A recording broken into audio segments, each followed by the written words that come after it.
ഇന്ന് നിങ്ങളെ പുതിയതായിട്ടൊന്നും പഠിപ്പിക്കാനൊന്നും പോകുന്നില്ല. കാരണം പഠിച്ച് ധാരാളം നിങ്ങൾ പഠിച്ചിരിക്കുക അല്ലേ?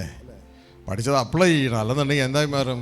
ധാരാളം ഭക്ഷണം കഴിക്കുന്നു, അതനുസരിച്ച് പ്രവർത്തിക്കുന്നില്ലെങ്കിൽ അതെല്ലാം ഷുഗറായി മാറും, ഫാറ്റായിട്ട് മാറും, ഫാറ്റ് ഷുഗറായി തീരും. അങ്ങനെ തന്നെ ടൈപ്പ് 2 ഷുഗർ, ഡയബറ്റീസ് നമ്മുടെ ജീവിതത്തിലേക്ക് കടന്നു വരുന്നത്. അതുപോലെ തന്നെയാണ് സ്പിരിച്വലി. ഇഷ്ടമാതിരി വചനം കിട്ടുന്നു.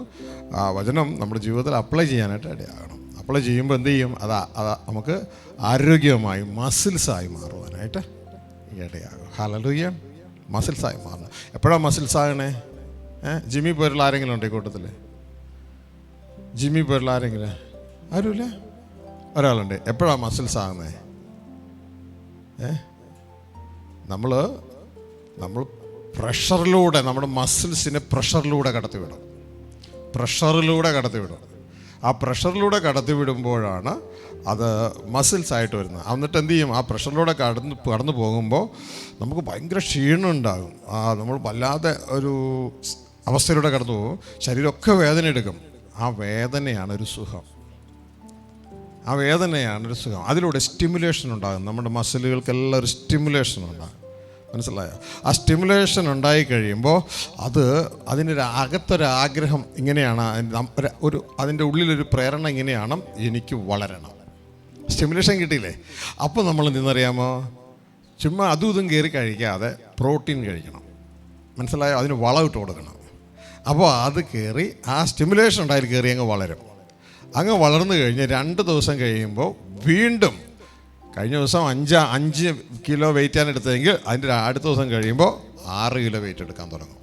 അപ്പോൾ 5 പൊട്ടി 5 വരെയുള്ള മസിൽസ് വളർന്നിട്ടുള്ളൂ. വീണ്ടും മസിൽ അത് സ്റ്റിമുലേഷൻ കിട്ടും, അത് കീറും. മസിൽസ് ചെറിയ മൈക്രോ ടിയർ ഉണ്ടാകും അവിടെ.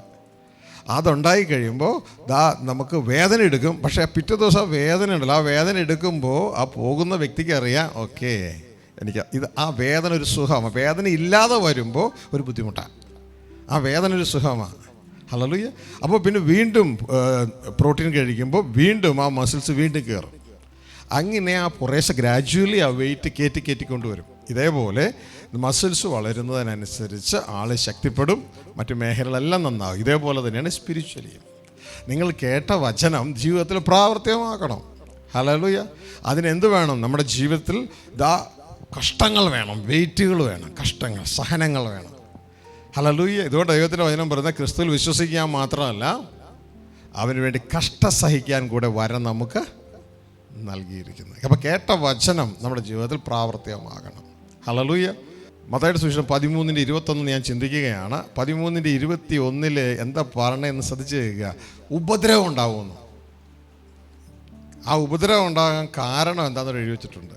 ഒന്ന് ഉറക്കൊന്ന് വായിച്ചെടുത്തെങ്കിൽ. വചനം നിമിത്തം ഞെരുക്കമോ ഉപദ്രവമോ നേരിട്ടാൽ അവൻ ക്ഷണത്തിൽ ഇടറിപ്പോകുന്നു. ശ്രദ്ധിച്ച്, ഈ തത്വം അറിയാൻ പാടില്ലാത്ത വ്യക്തികളാണെങ്കിൽ ഒരു വ്യക്തിക്ക് ഞെരുക്കം ഉണ്ടായി, ഉപദ്രവം ഉണ്ടായി, പറയാണ് ആ വ്യക്തി ക്ഷണത്തിൽ ഇടറിപ്പോകുന്നു, വീണു പോവുകയാണ്.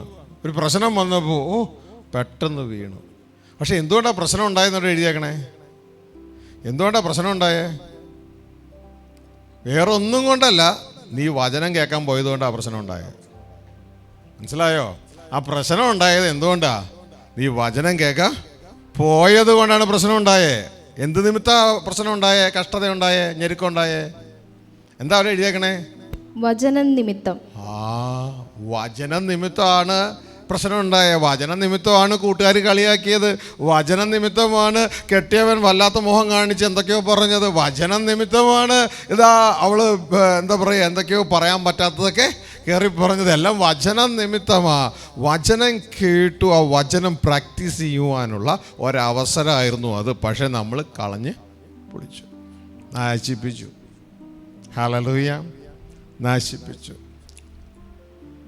അപ്പോൾ ഇതേപോലെ തന്നെ നമ്മുടെ ജീവിതത്തിൽ നമ്മൾ എന്തെങ്കിലും വചനം കേട്ട് കഴിഞ്ഞാൽ അത് ജീവിതത്തിൽ പ്രാവർത്തികമാക്കാനുള്ള അവസരം നമ്മുടെ ജീവിതത്തിൽ വരും.